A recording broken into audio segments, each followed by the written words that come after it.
Once upon a time, in a quiet little village, surrounded by green mountains, there lived a 24-year-old young man named Marco. He was a good man, but his mind was always running like a river after the rain. From morning till night, his thoughts never stopped. Sometimes he worried about what he had done in the past, sometimes about what might happen in the future. He carried the weight of every mistake and every fear. His mind was like a storm, full of noise and confusion. He couldn't sleep well, couldn't smile, and couldn't enjoy even a peaceful evening. His body was in the present, but his thoughts were always wandering, either behind him or far ahead. One morning, while sitting by the window, Marco heard the villagers talking about a wise old man who lived high in the hills. They said he used to be a great psychologist in the city, a man who had healed many troubled minds. But now, in his old age, he had left the busy city and chosen a simple life near nature. People said he could teach anyone how to find peace within their own mind. Marco's eyes lit up with a tiny spark of hope. Maybe this man can help me, he whispered to himself. The very next day, he packed a small bag and began his journey toward the hills. The path was long and dusty. The sun burned his skin, and the rocks hurt his feet, but Marco didn't stop. He wanted peace more than anything in the world. After walking for many days, he finally reached a small green village. There, under a big old tree, he saw a man sitting quietly, with his eyes closed.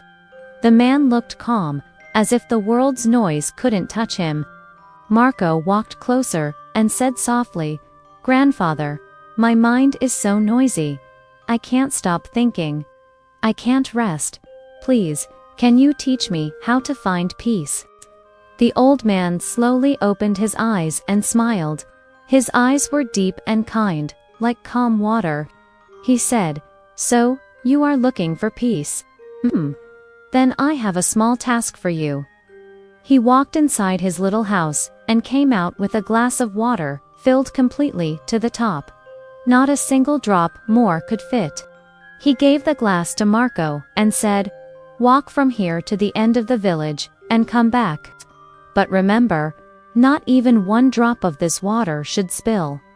Marco blinked in surprise. "That's it?" he asked. The old man simply nodded. So Marco held the glass with both hands and started walking. The road was narrow. Children were playing, shopkeepers were shouting, dogs were barking, and people were moving all around. But Marco didn't look at any of them. His eyes stayed only on the glass. Every step was careful, every breath was slow. He moved like time itself had slowed down.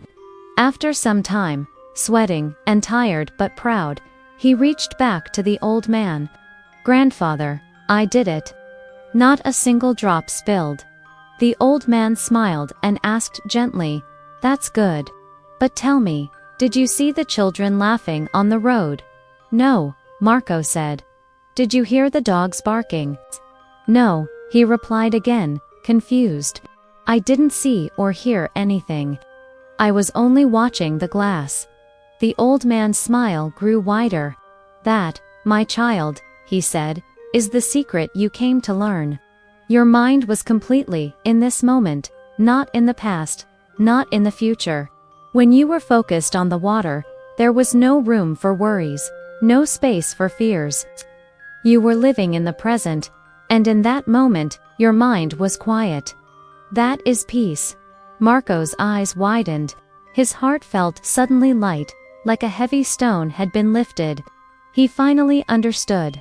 Peace isn't something you find in a temple or a mountain. It isn't hidden in the past or waiting in the future. It lives right here, in this moment. We just forget to look.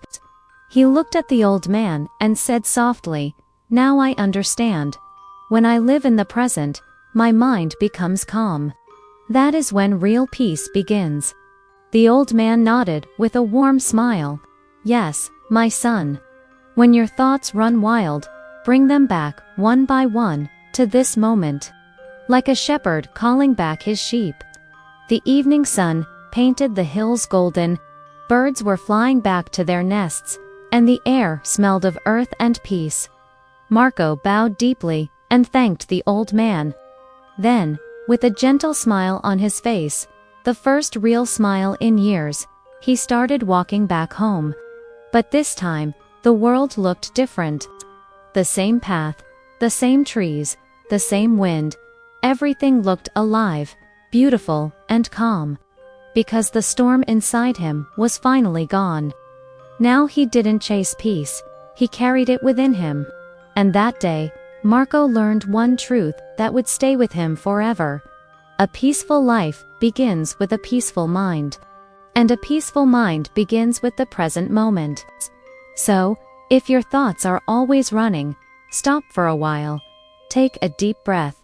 Feel where you are, right now. Because this moment, my friend, is all you truly have. If you enjoyed this story, please give it a like and share it with your friends. And don't forget to subscribe for more heart-touching English stories that teach life and language together. Until next time, stay calm, stay kind, and keep your heart in the present moment.